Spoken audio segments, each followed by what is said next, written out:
Today we're going to talk about returning to running. If you've been following me for a while, you know that a couple of months ago I did a video on the bare minimum requirements that are necessary in order to start considering moving on to running. And then in this video, what we're going to do is if you've met all of those requirements in that video, and I will put a link for that video in the description below, now you are ready to kind of go to the next level of kind of fundamental skills that are necessary in order to run.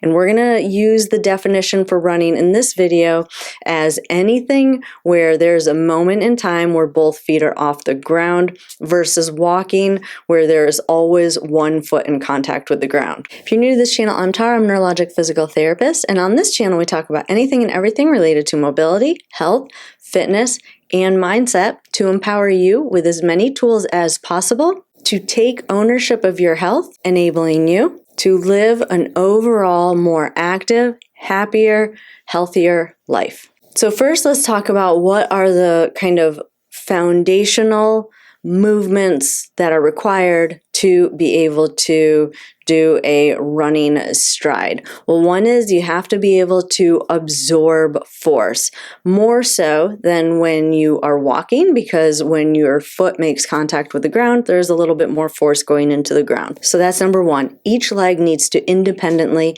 be able to absorb the force of the ground or the body making contact with the ground. Now, sticking with that same leg that's in contact with the ground, that same leg also needs to be able to push off or propel you off of the ground. So it needs to kind of have this like ballistic component to it, which a lot of times after a stroke or a brain injury is probably one of the hardest things to get back. So that's really important. So again, you have to be able to absorb the force of the ground as you go into the ground, and you have to have kind of this ballistic motion to push off or propel your body off of the ground. Now let's talk about the other leg that's actually in the air.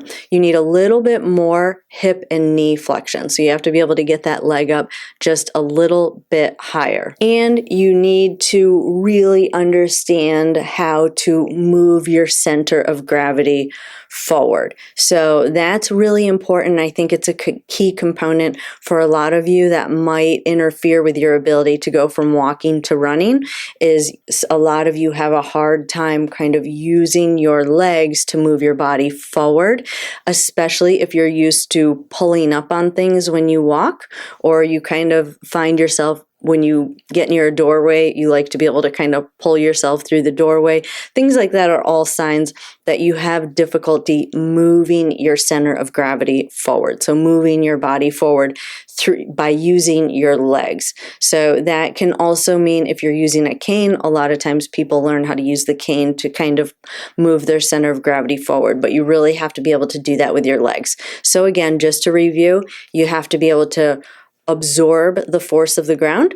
You have to be able to propel yourself off of the ground. So you have to have kind of this ballistic component to the performance of your muscles in your leg. You have to have adequate hip and knee flexion for the swinging leg or the leg that's in the air. And you have to have the ability to move your center of mass forward. So with all of those kind of foundational or fundamental abilities in mind, there are a few things that you can start practicing to prepare your body for walking, or to kind of assess where you're at in your ability to be able to progress on to running.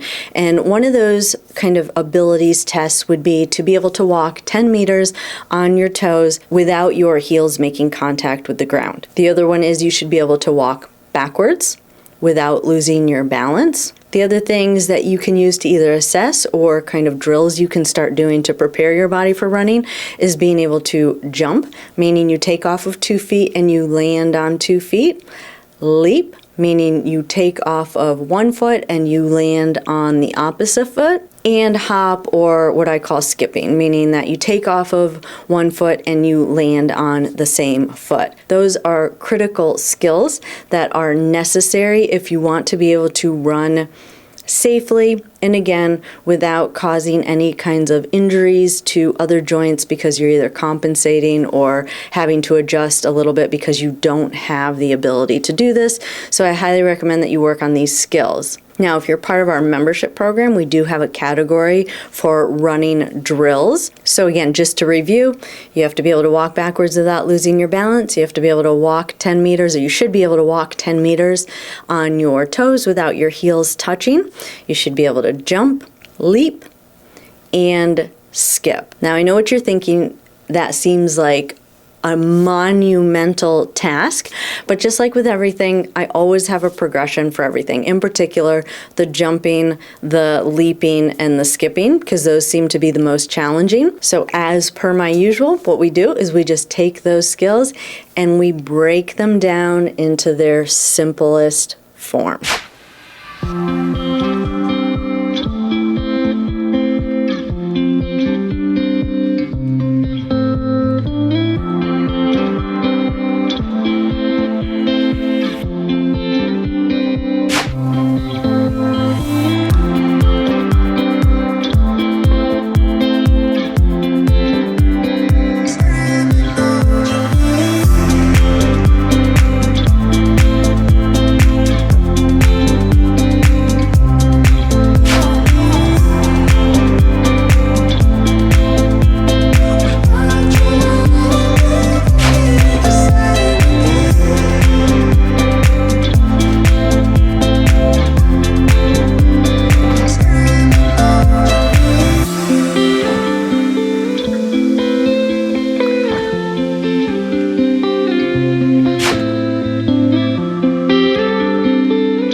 So I hope you guys found this video helpful. Now, if you felt like everything in this video was way over your head and you're not even close to being ready to do anything we went over today, definitely watch the video in the description below where I talk about kind of if you're beyond walking or you're getting pretty good with your walking, what are some of the skills that you can work on to start getting to this level of skill in order to return to running if that is something that is one of your goals to be able to do in the future.